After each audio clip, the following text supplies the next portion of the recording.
I have a love-hate relationship with the Annie musical. I used to really love it. I was in a school production of it. I kind of got really sick of it.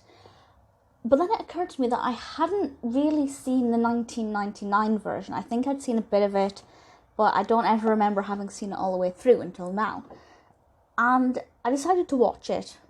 And because I hadn't seen this particular version in abundance, it was actually quite refreshing and really nice. And I did think, why were they remaking it so soon? This was only about 15 years after the first one, which really is not that, that's not a great length of time, particularly given how successful the first one was. But actually, I think it worked really well. It's not as different as the one they made in 2014, 16, which again is only about a 15-year gap, but that's completely different. That's an entirely different film with, different songs. This one is basically word for word. But there are a couple of songs missing, and I think one song added. So this one was released originally in 1999 or 2000, depending on which source you believe. It was actually part of the Wonderful World of Disney, which is just such a fascinating collection of films. One of my all-time favourite films, Toothless with Kirstie Alley, is actually part of the Wonderful World of Disney, so it's definitely worth checking some of those out. Annie doing Disney, I think if Annie was done by Disney now as an exact remake, I don't think it would be the way it is. I think they'd make some changes. But with this version, it is basically the same as the version with Aileen Quinn. Little Orphan Annie is under the care, and I use that word lightly, of Miss Hannigan, and she goes to stay with Oliver Warbucks, the millionaire, or the billionaire, and she dreams of one day finding her parents. The narrative is the same. It's basically word for word as the stage version. I haven't seen the original film in so long that I can't remember if that's word for word with the stage version, but this one is definitely more closely linked to the stage one.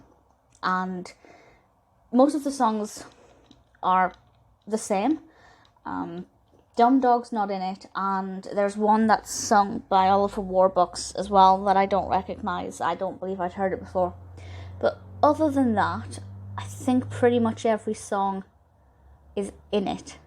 And I have to say, I loved the performance of Hard Knock Life. It's definitely one of my favourite songs, and the children in this are brilliant. I think they did excellent work with the casting here of the supporting children.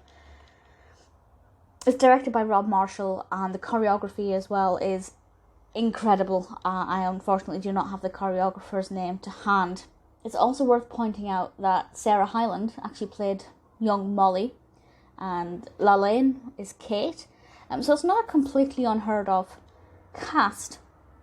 Annie's played by Alicia Morton, who hasn't done too much since then, at least not in terms of films. Maybe she's done stage work, I haven't looked, but her vocals are incredible. I actually prefer them to Aileen Quinn's version. Not that there's any difference in ability, but I like the sound of her voice better. Very powerful vocals. Obviously, Kathy Bates as Miss Hannigan is amazing. Alan Cumming and Kristin Chenoweth as Rooster and Lily St. Regis. I mean, Kristin Chenoweth to me embodies Lily St. Regis. Her version is definitely my favourite. And Audra McDonald as Grace. I can't choose a favourite version of Grace Farrell. This wasn't meant to be a direct comparison, but it's kind of hard to not compare it when they're remaking a film that is such a classic, even then. And, I'm not going to say that this is a better version, but I actually think I prefer it. Maybe it's just because I'm so fed up of the original version, but this one still has fantastic choreography. The ending's not as powerful. The ending is not as intense, and it's also not as scary. I mean, it's not necessarily a scary ending in the original, but it's, you're on your edge of the seat. This one, again, is like the stage version. I'm obviously not going to say what happens, but, it's not completely far removed from the actual narrative itself. The stage version obviously came before the film, so it's more closely linked to that. I like it a lot. I'm not going to watch it again anytime soon because I still can't have an overload of Annie.